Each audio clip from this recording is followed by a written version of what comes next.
listos, David? ¿Listos? ¿Listo? Vamos.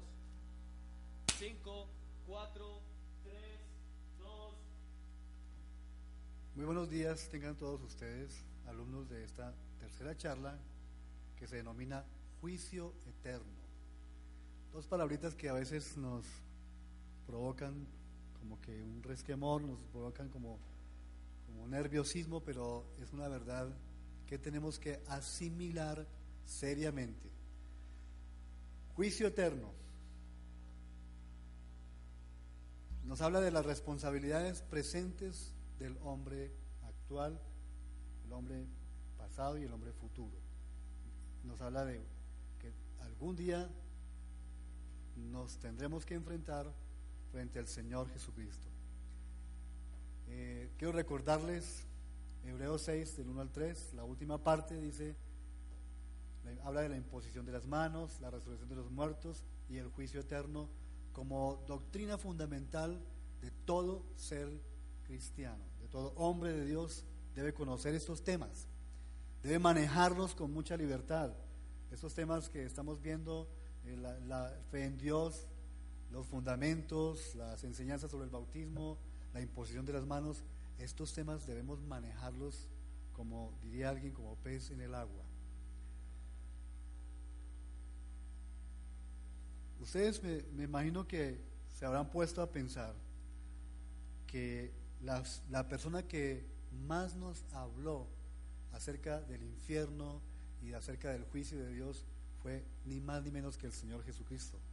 La persona que más ama es la que más exige, y eso lo podemos ver en el Señor Jesucristo, cuando Él mucho nos ama, pero también nos exige y nos espera que nuestra vida camine con respecto a un patrón, con una conducta de vida reflejada en la Escritura.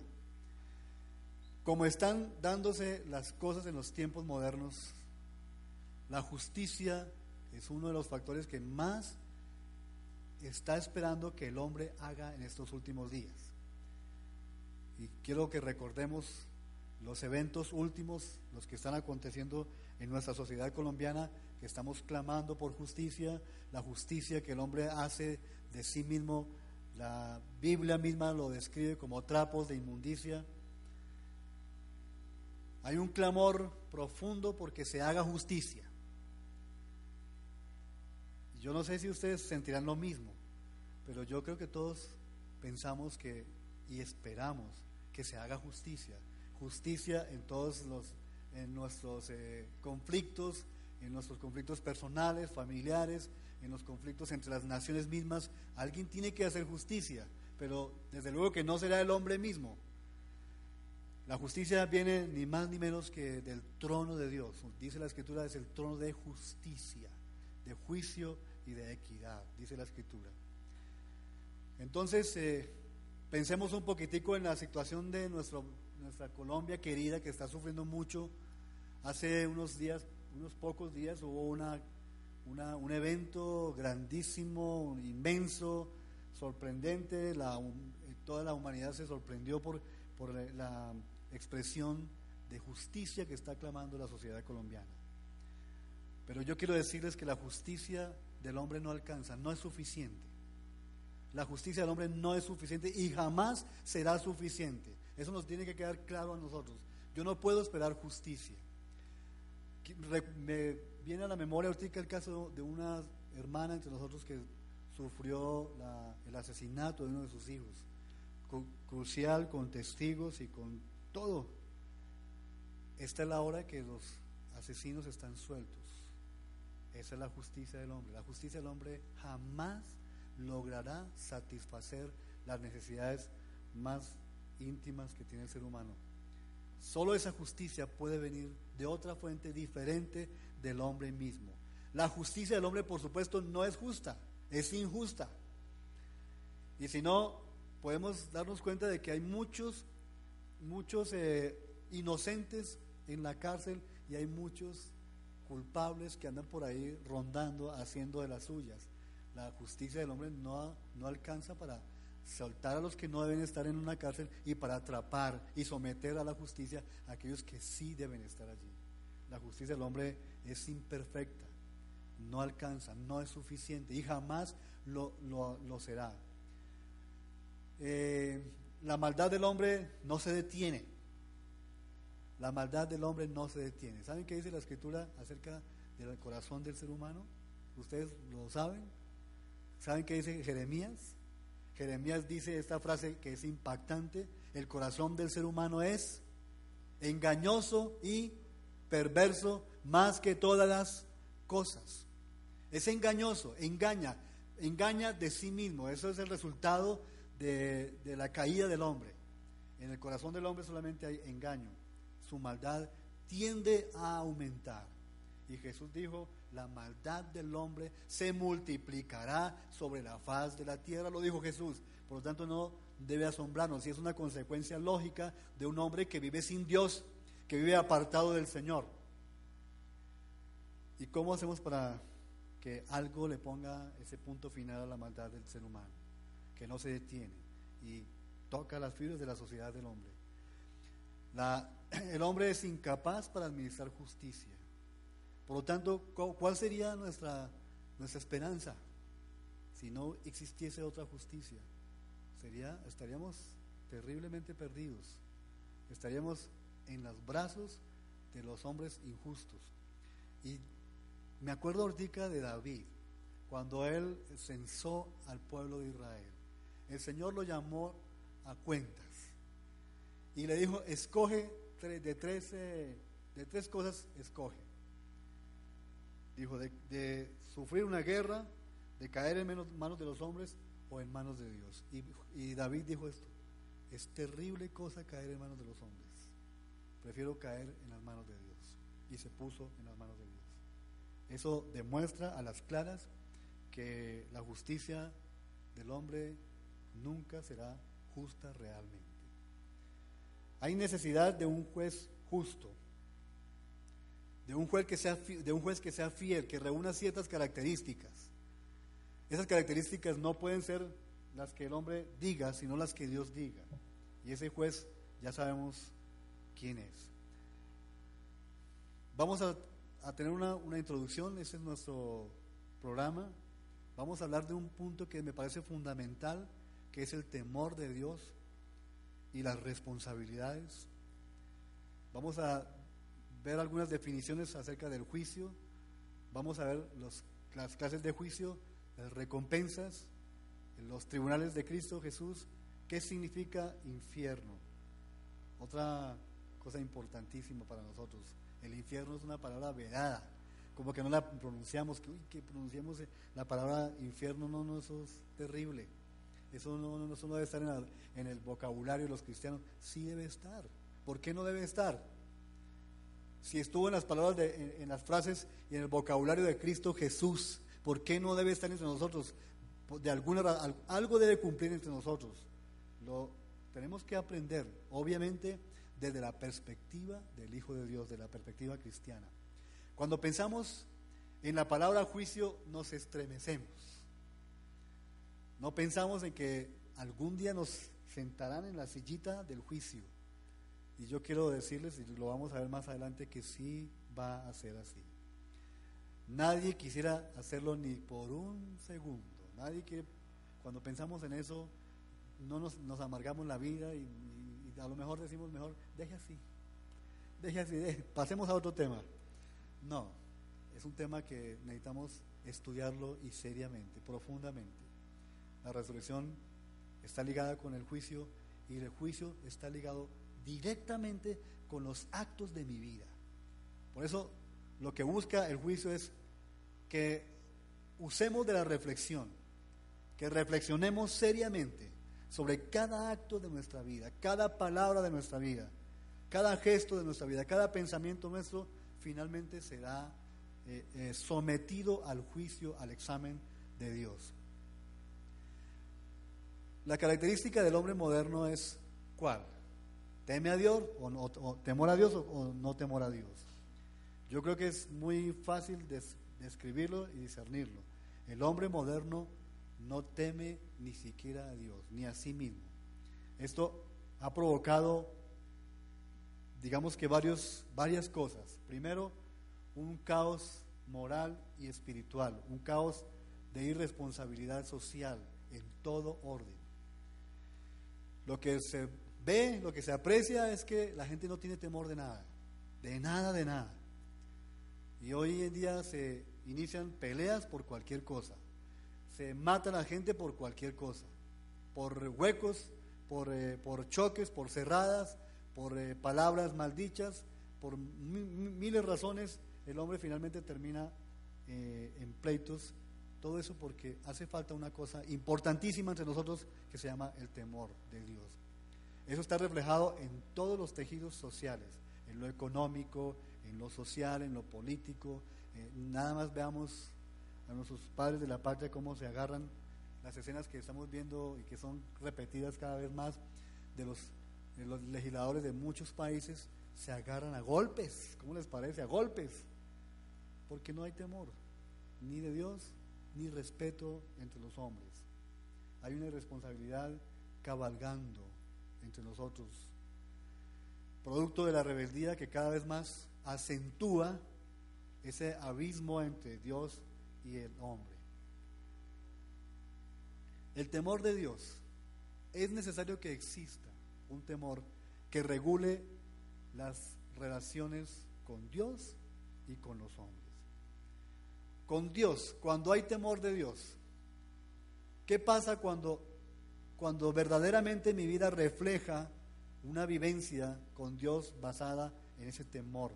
No es ese temor que nos hace sentir humillados, degradados. Es un temor que lo que provoca en nuestra vida sencillamente es una expresión de asombro, una calidez, una fraternidad, un amor, una cercanía a Dios.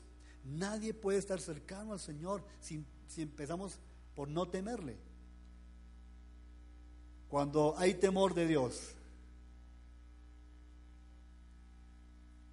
¿qué pasa cuando hay temor de Dios en mi vida? Por eso tengo que pensar seriamente y reflexionar sobre los actos de mi vida, si están basados en ese pequeño detalle que llamamos temor de Dios. Cuando hay temor de Dios, eso me permite a mí entrar a buscar el corazón de Dios y el rostro del Señor, tener intimidad, desarrollar relaciones más profundas con Dios. Cuando no hay temor de Dios, ni siquiera me preocupo por Dios, ni siquiera me interesa qué piensa Él de mí y qué piensa Él de mi vida. No me interesa, porque no tengo temor de Dios. ¿Recuerdan ustedes la palabra del juez injusto? De aquella viuda que quería que alguien le hiciera justicia y fue hacia un juez. Dice la Escritura, y Jesús lo dijo, que ni temía a Dios ni temía al hombre. Esas son las características de nuestros días, del hombre en nuestros días. Ni teme a Dios ni teme al hombre mismo. Entonces podemos tener una relación más íntima con Dios. Nos permite dirigir nuestra vida en la dirección trazada por el Señor. Nos permite también encontrar nuestro verdadero destino con Dios. Es como el riel sobre el cual yo empiezo a desarrollar una relación con Dios que me lleva a todos estos secretos maravillosos. Me ayuda a mantenerme en una perfecta alineación con nuestro Señor. También regula mi visión de Dios, mi concepción y mi perspectiva de Dios. El temor de Dios es tan fundamental que sin Él no llegamos a ninguna parte. Me lleva también a tener una total dependencia de Dios, que es lo que Dios finalmente quiere, que el hombre dependa de Él, que fue lo que provocó el hombre con su caída y con su pecado, la total independencia de Dios. Dios quiere sencillamente volver a retomar eso y volvernos a ligar, pero a través de una palabra sencilla que se llama temor de Dios. Tan importante es que Job y Salomón dijeron, ambos en sus discursos escritos en la Biblia, dijeron esta frase: el principio de toda sabiduría es el temor a Dios, y el apartarse del mal, la inteligencia. Son dos cosas muy sencillas, y la verdadera sabiduría es esa. ¿Cómo se conoce a un hombre sabio? Porque teme a Dios, Porque un hombre sabio es porque tiene sabiduría, y tiene sabiduría de Dios es porque él ha partido de una base fundamental. En su corazón hay temor, hay reverencia, hay respeto, hay honra por un Dios maravilloso que ha ofrecido todo a su favor. El temor de Dios definitivamente favorece, estimula una relación con Dios. Dios solo revela su palabra a aquel que teme a Dios y que está en pacto con Él, a nadie más. Nadie más puede percibir las verdades de Dios, nadie más puede percibir la verdad del Señor, nadie más puede percibir el perdón ni la misericordia del Señor si en su corazón no hay un hálito de temor y de respeto por la presencia del Señor y por su palabra y por todo lo que Él hizo por nosotros. Cuando no hay temor de Dios, ahí sí es grave. ¿Qué puede suceder? Primero, el hombre se ve abocado a no detenerse en sus acciones. El hombre hace las cosas y no tiene como ese límite que le diga, oiga, hasta aquí no. El hombre no tiene temor de Dios, por lo tanto no tiene un parámetro de medición y su comportamiento se desborda. Y ahí tenemos las consecuencias, porque no hay temor de Dios. Cuando nos apartamos de Dios es por una sencilla razón, no hay temor de Dios. Porque empezamos a pecar como que le tenemos más miedo al policía de la esquina que a Dios, que finalmente es el que nos va a juzgar en el juicio eterno. La conciencia del ser humano es el límite, no la palabra, ni Cristo, ni un juicio, ni un tribunal, ni mucho menos una vida eterna y sin saber a dónde la vamos a pasar. En gran parte esa es la razón de la caída del hombre, que quiso ser igual al juez. No solamente quiso ser igual a Dios, sino quiso ser igual al juez, que no aceptó ninguna autoridad sobre él, y él se autoproclamó la autoridad que juzga.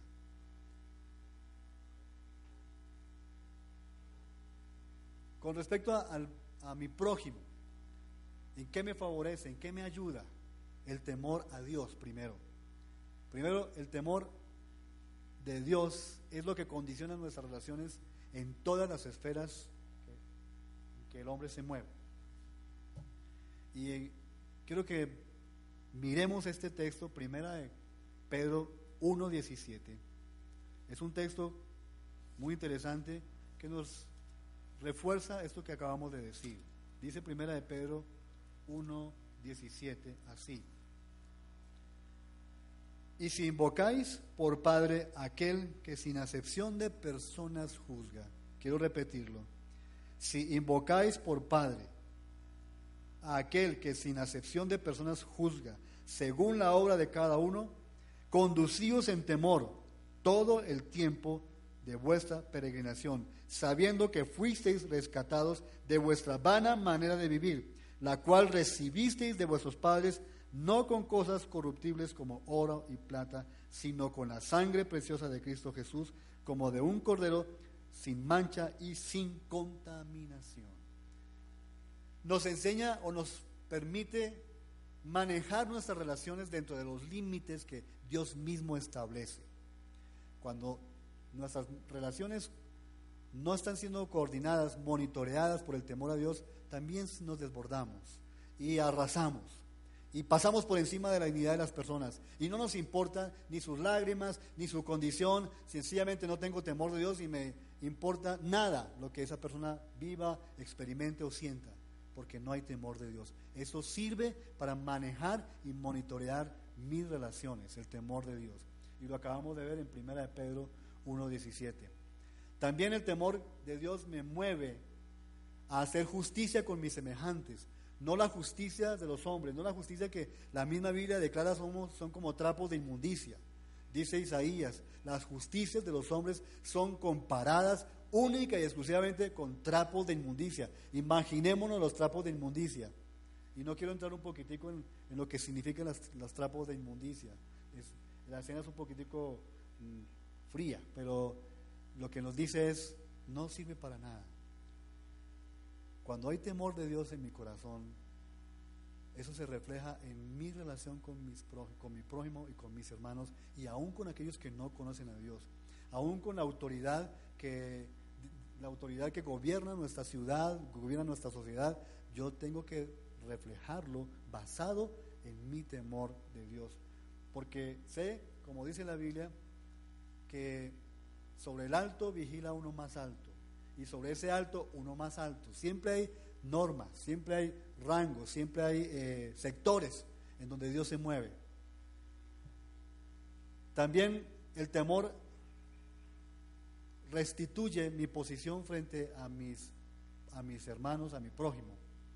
Restituye la visión de felicidad, aquella que se perdió en el huerto.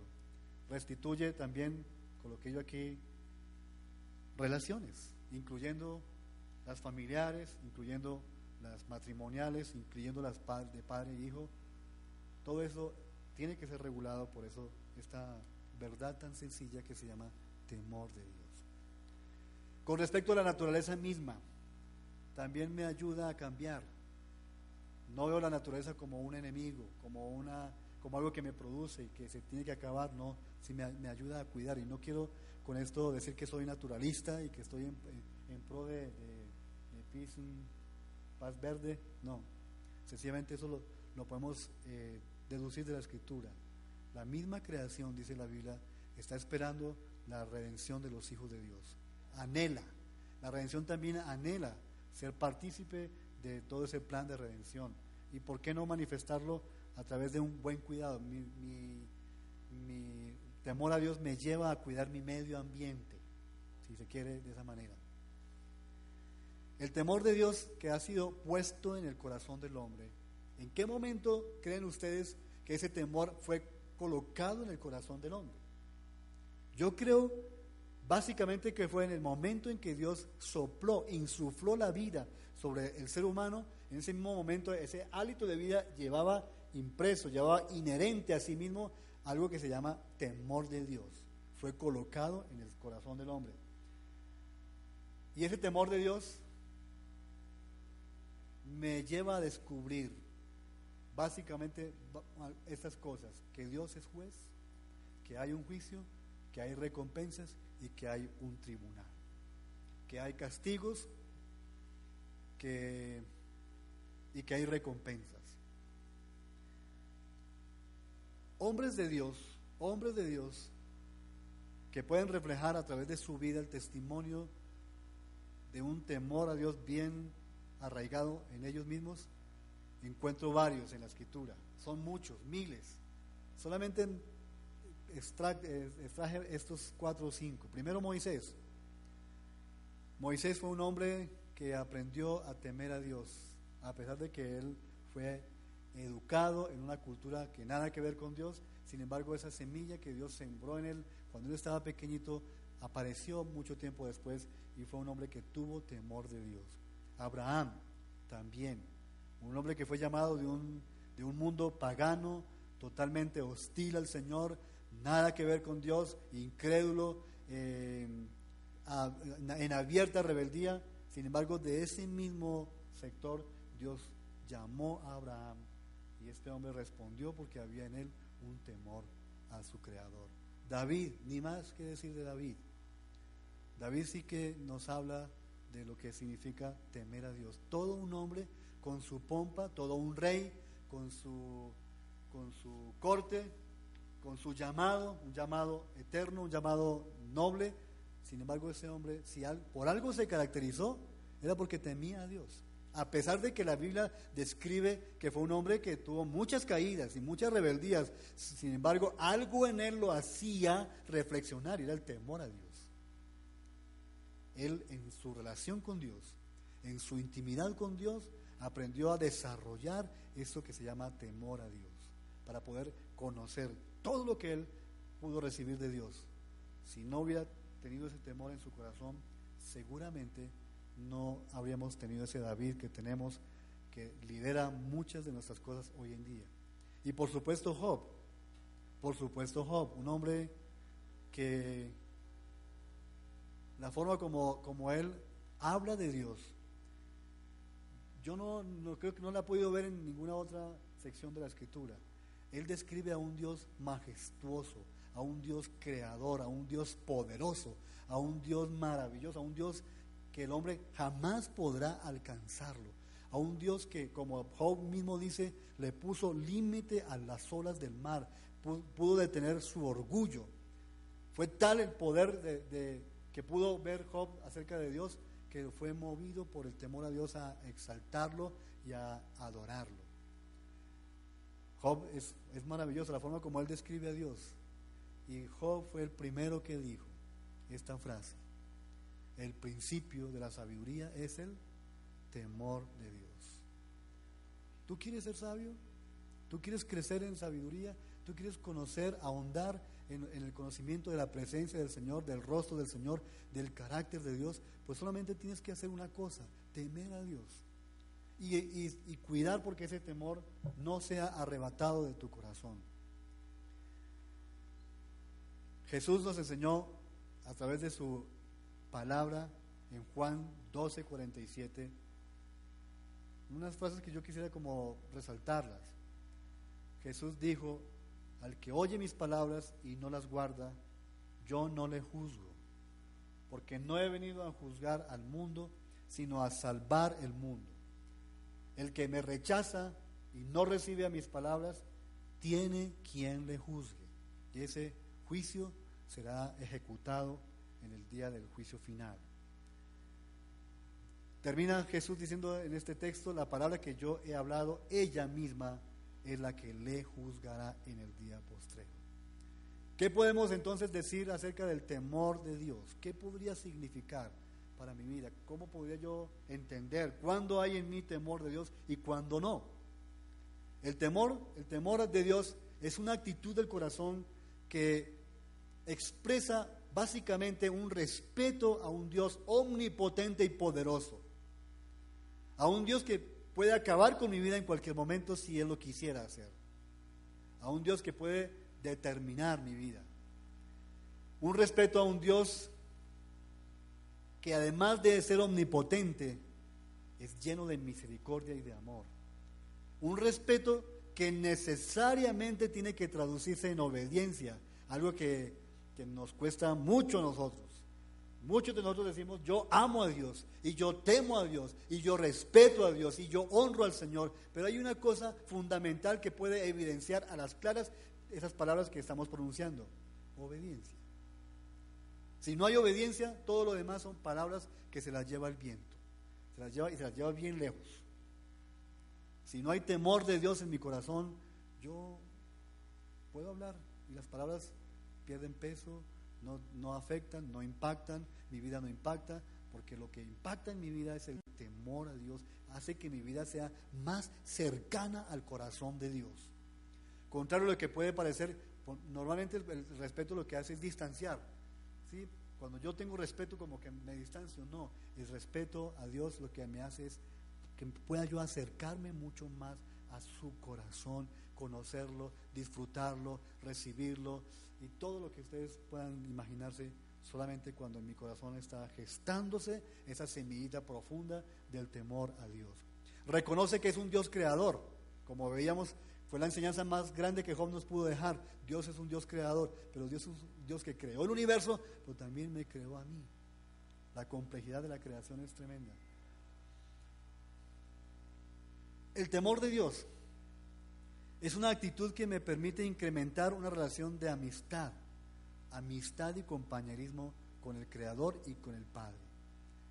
El temor de Dios provoca cambios en mi vida interior.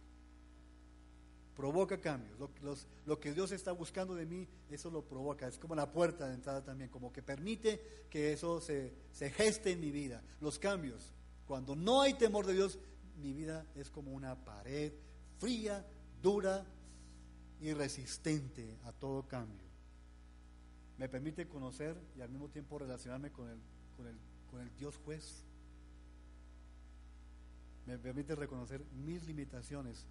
Y una cosa bien importante, que es bueno que lo tengamos en cuenta: me prepara, el temor de Dios me prepara para hacer su voluntad, para hacer su perfecta voluntad.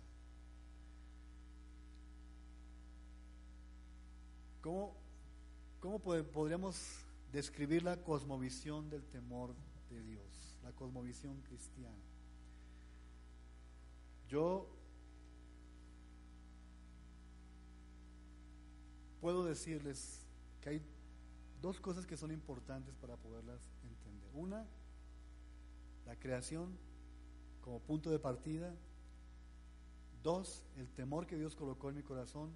Y tres, las responsabilidades. Estas dos últimas son cosas que necesitamos repasar un poquitico. El temor de Dios, que ya lo hemos visto, y las responsabilidades.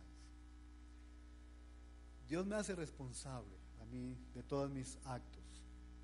¿En dónde puedo yo apreciar esa responsabilidad que Dios me dio?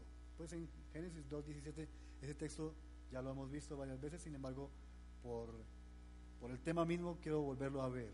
Génesis 2:17 dice así: y mandó el Señor Dios al hombre diciendo: de todo árbol del huerto podrás comer, mas del árbol de la ciencia del bien y del mal no comerás, porque el día que de él comieres ciertamente morirás. Aquí estamos apreciando muchas cosas, pero la que nos atañe al tema es: el hombre fue hecho responsable, fue hecho moralmente responsable, responsable de sus actos y de sus decisiones, y por esa misma razón el Señor dictaminó juicio y sentencia sobre Adán. Dijo: ciertamente morirás. El hombre desobedeció, por lo tanto se ejecutó y se cumplió el plan de Dios. El hombre murió. Y podemos decir que el hombre no es una máquina. El hombre no es un robotcito que le ponen una pilita y le mueven una llavecita y empieza a moverse y hacer lo que supuestamente ha sido programado para hacer. El hombre es un hombre libre, declarado un ser absolutamente responsable de todos sus actos. Por lo tanto, vendrán juicios. Juicios pesan sobre todos los actos del ser humano.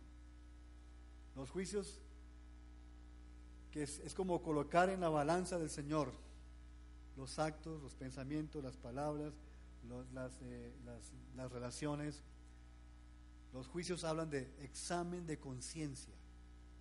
Cuando yo seré juzgado, mi conciencia será examinada con respecto a un patrón que Dios determina en su palabra. El texto que vimos hace un tiempito, unos instantes, cuando Jesús dice: yo no los vendré a juzgar, mi palabra los juzgará. Ese es el patrón. El patrón es la palabra. Ese librito que ustedes tienen ahí es todo lo que el Espíritu Santo tiene para compartirles a ustedes. Entonces hablamos de creación, que está ligada con el temor. El temor es ligado con las responsabilidades con juicios, y los juicios con eternidades, con sitios. Y allí entonces encontramos que hay unos lugares muy interesantes. El cielo, un sitio indescriptible para los cristianos, pero el infierno. ¿Qué es el infierno? ¿Qué piensan ustedes que es el infierno? Muchas cosas. Donde hay gusanos, donde hay calor, donde hay incendio, donde hay muchas cosas, pero eso es una forma de describir algo, un lugar terrible, un lugar desértico, un lugar ostensiblemente difícil para el ser humano. Es un lugar de deshonra y un lugar de oscuridad. Miremos un poquitico los antecedentes de la palabra infierno. En la ciudad de Jerusalén, la física, en el Antiguo Testamento había un lugar en donde estaba ubicado específicamente en el sur de la ciudad, que se llamaba Gena, G-E-H-E-N-A. Esa es la raíz de la palabra infierno en la escritura. ¿Qué significaba? El lugar donde se amontonaba, el lugar físico. Me estoy refiriendo al lugar físico, al lugar donde se echaban básicamente dos cosas: la basura y los animales podridos. ¿Se pueden imaginar esa escena? Y eso era lo que los israelitas llamaban Gena, infierno. Un lugar donde se echaba la basura, esa basura se descomponía, allí habían gusanos, allí había podredumbre, allí había todas esas cosas que solamente se podían quitar de esa escena con el fuego. Allí eran quemadas. Y también sucedía algo muy interesante. Allí, en esos lugares, era donde se sacrificaban los niños al demonio Moloch. Entonces, Jesús, cuando aparece y menciona la palabra infierno, no se está refiriendo a este lugar físico, se está refiriendo a un lugar, no sé dónde, pero un lugar que va a cumplir con la función específica de recibir a todos aquellos que no conocen al Señor, o mejor, que se resistieron a la gracia del Espíritu Santo y decidieron cerrar sus puertas, decidieron cerrar todo su corazón y decidieron seguir su propio camino. Eso es lo que la Biblia dice, o mejor Jesús describe el lugar que arde con fuego de azufre, el lugar donde el gusano nunca muere y el fuego jamás se apaga. Allí es el lugar en donde irán a quedar muchas personas. Ojalá no, ojalá podamos reducir ese número de personas, que en parte yo creo que esa es la función de la iglesia. La función de la iglesia es decirle a la gente que hay un juez, que hay un juicio y que hay un lugar donde los culpables irán a pasar su vida por toda la eternidad. Estas frases también se están perdiendo hoy en día. Hoy en día como que nos da miedo hablar del infierno, nos da miedo hablar de juicio, porque no hablemos de juicio porque asustamos a la gente. Yo creo que no, si no Jesús no hubiera hablado de estas cosas. Jesús hubiera sido el primero en callarse. Yo no, porque no me reciben. No, necesitamos también aprender a utilizarla, obviamente en forma oportuna, en forma sabia, pero también hay momentos en que tenemos que decirle a la gente: oye, si tú no cambias, mira lo que te puede pasar. No podemos esconder la Escritura. No, ¿cómo hacemos para arrancar de la Biblia estas páginas? Es imposible. El temor de Dios, como ya lo vimos, desarrolla en mí la capacidad de ser responsable. ¿Qué debo hacer yo con el temor de Dios? Puedo hacer dos cosas.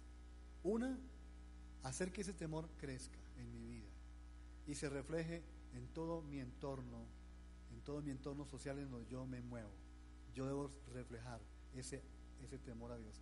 Pero mi responsabilidad es que ese temor se aumente y no que suceda lo contrario, que se apague o finalmente sea quitado de nosotros, o que lo ignoremos. No es eso lo que Dios quiere de nosotros. ¿Cómo logramos mantener ese temor a Dios creciendo dentro de nosotros? Sabiendo que primero que hay un juicio de responsabilidades. Segundo, dice 2 Corintios 7:1. Es un texto que ojalá lo meditemos en nuestras casas. Hay mucho allí, pero es un texto muy sencillo y dice así: así que, amados, puesto que tenemos tales promesas. ¿Qué promesas tenemos? Las promesas de la vida eterna, las promesas de cambio presente, un cambio presente y un cambio futuro. Dice el apóstol Pablo: limpiémonos de toda contaminación de carne y de espíritu, perfeccionando la santidad en el temor de Dios. Yo encuentro hoy aquí una relación directa entre santidad y temor de Dios. En la medida en que crezca el temor a Dios, crece la santidad. En la medida que crece la santidad, se aumenta también el temor a Dios. Están íntimamente ligadas, están conectadas, no hay forma de separarlas. Si hay temor de Dios, mi santidad, mi vida de fidelidad y obediencia también tiene que crecer, tiene que aumentar. Además, ese es el llamado de Dios. Jesús dijo, o mejor, el apóstol Pedro dijo: sed santos porque vuestro Padre Celestial es santo. Entonces, santidad y temor de Dios están íntimamente ligadas. De esta manera yo puedo sencillamente también impedir que la tiranía, el descontrol y la anarquía crezcan en forma desmedida. ¿Qué significa el juicio? Una definición es la siguiente. Viene de la palabra griega crisis, que significa separar, dividir. También significa discernir, significa seleccionar y también significa fallar en juicio. y otra raíz que se llama, es crino, con K, que significa pronunciar o soltar un juicio. Y ese juicio, Jesús dijo, será de pecado, o sea, el hombre será, las palabras de Jesucristo nos van a juzgar, nos van a convencer de tres cosas: de pecado, de justicia y de juicio. De pecado porque la naturaleza del hombre resiste a Dios. De justicia porque se revela la norma de Dios, que es un Dios justo. Y de juicio porque traerá a la presencia del Señor toda buena obra del ser humano y será juzgada. Y tiene dos pasos básicamente.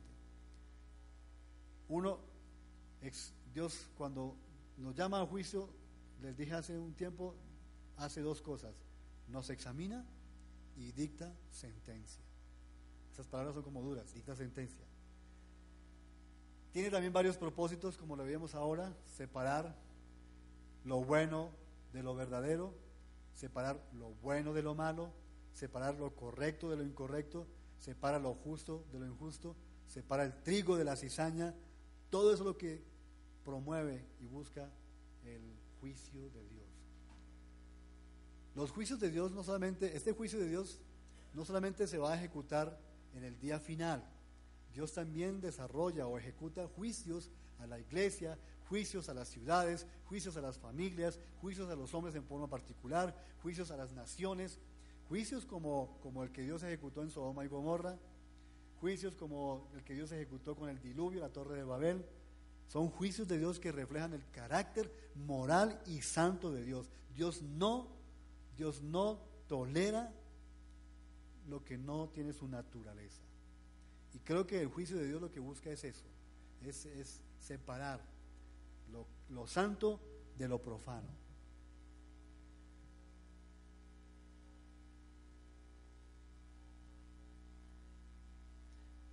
Y es importante que recordemos que la iglesia será la primera llamada a juicio. Dice la Escritura en 2 de Corintios, en capítulo 5, versículo 10, que los cristianos serán los primeros en ser llamados frente al tribunal de Cristo Jesús. O sea que sabemos que hay un tribunal, que nos espera un tribunal. Ese tribunal está conformado básicamente por Jesucristo y no sé quién más, porque la Biblia no lo revela, pero ese tribunal tiene como finalidad evaluar, examinar las obras de los hijos de Dios, o sea, de nosotros. Y allí seremos evaluados desde luego que no va a ser para condenarnos, sino sencillamente para ver si podemos ser recompensados o no. Las obras nuestras van a ser clasificadas básicamente en dos grandes grupos. Uno, dice el apóstol Pablo: mis obras van a ser clasificadas como heno, como madera y como hojarasca. O también otro grupo: oro, plata y piedras preciosas. ¿En dónde estará la diferencia? Yo creo que la diferencia está en las motivaciones. ¿Qué me motiva a mí a hacer lo que hago para el Señor? ¿Tengo buenas motivaciones? Si mis motivaciones son correctas, son exactas, seguramente que las obras mías serán oro, plata y piedras preciosas. Si mis motivaciones son incorrectas, seguramente que todo lo que yo haga, diga o piense será heno, madera o hojarasca. Y hay un segundo tribunal que se llama, la Biblia dice, el trono de gloria. Está en Mateo 25, dice: los gentiles todos serán juzgados al terminar la gran tribulación. Y un tercero, que es el gran trono blanco. Ese trono blanco que asusta y da miedo está en Apocalipsis 20. Y todos los hombres serán puestos delante del trono blanco, y dice la Biblia que el mar y el Hades devolverán a sus muertos y serán juzgados conforme a lo que está escrito en el libro de la vida. ¿Tú sabías que todo lo que tú haces y hagas está escrito en un libro que se llama el libro de la vida? Y ese será el libro que será abierto en el día del juicio final, en el día en que nosotros como iglesia seremos llamados. Nuestro libro será abierto y seremos evaluados. Los juicios de Dios hablan del carácter de Dios. El carácter de Dios definitivamente Dice el apóstol Pedro, los juicios buscan que la iglesia sea santa. Dice el apóstol Pedro, y si hablando de los juicios de Dios, y si el juicio de Dios empieza por la casa de Dios, ¿qué pasará con el hombre pecador? El juicio de Dios tiene que empezar primero por la casa del Señor. Y a veces necesitamos que de vez en cuando esos juicios lleguen a nuestra vida. Me hablan el juicio de los juicios de Dios, me hablan de mantener un respeto cuidadoso, me hablan de tener un amor y una obediencia por su palabra y por su presencia. No debemos olvidarnos de eso. Y hay otra cosa que es importante, el juicio de Dios delegado a los santos. En la iglesia hay una forma de ejecutar el juicio de Dios. ¿Para qué son los juicios de Dios? ¿Cómo se ejecutan los juicios de Dios? Sencillamente por las autoridades que Dios delega en la iglesia. Son las personas llamadas para establecer el juicio y discernir entre una persona y otra, discernir entre un corazón y otro. ¿Eso qué hace? Traer orden a una iglesia.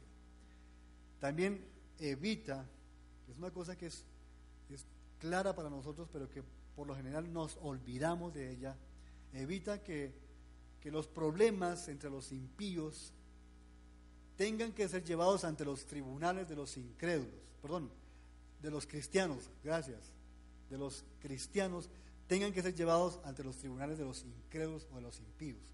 Y eso sucede normalmente.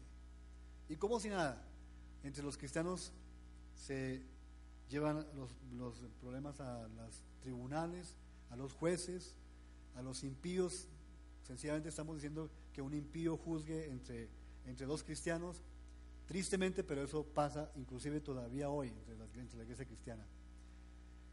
El juicio de Dios representado en los líderes busca solucionar todo problema en la iglesia del Señor, y no se hace bajo sospecha, solamente se hace bajo la dirección y bajo la inspiración del Espíritu de Dios.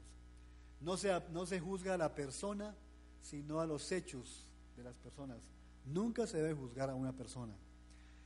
Ejemplos de este tipo en el Nuevo Testamento encontramos en Ananías y Zafira, un juicio de Dios que ejecutó con una forma trágica y radical.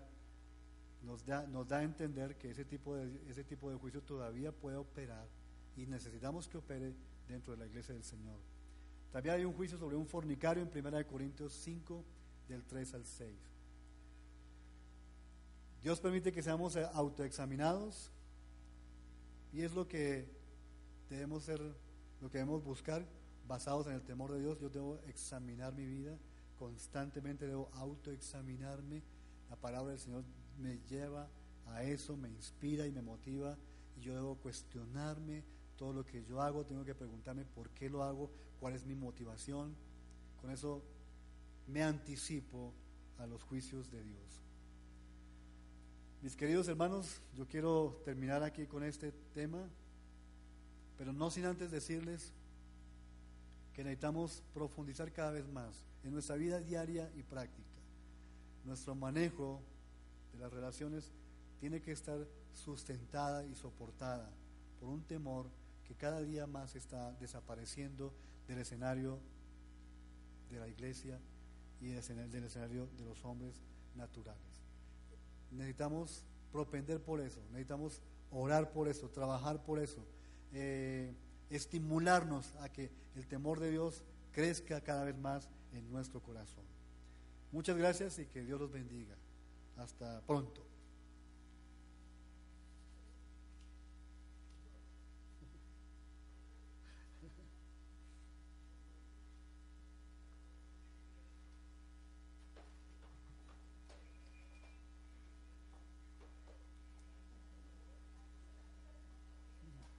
No quería verte. No quería verte. Sí, terminó un minuto y medio antes el pastor, muy bien. Muchas gracias a todos por su asistencia. No se les olvide firmar la asistencia de aquellos que vinieron, y tratemos de que no se nos vaya a olvidar nada, porque están dejando a veces las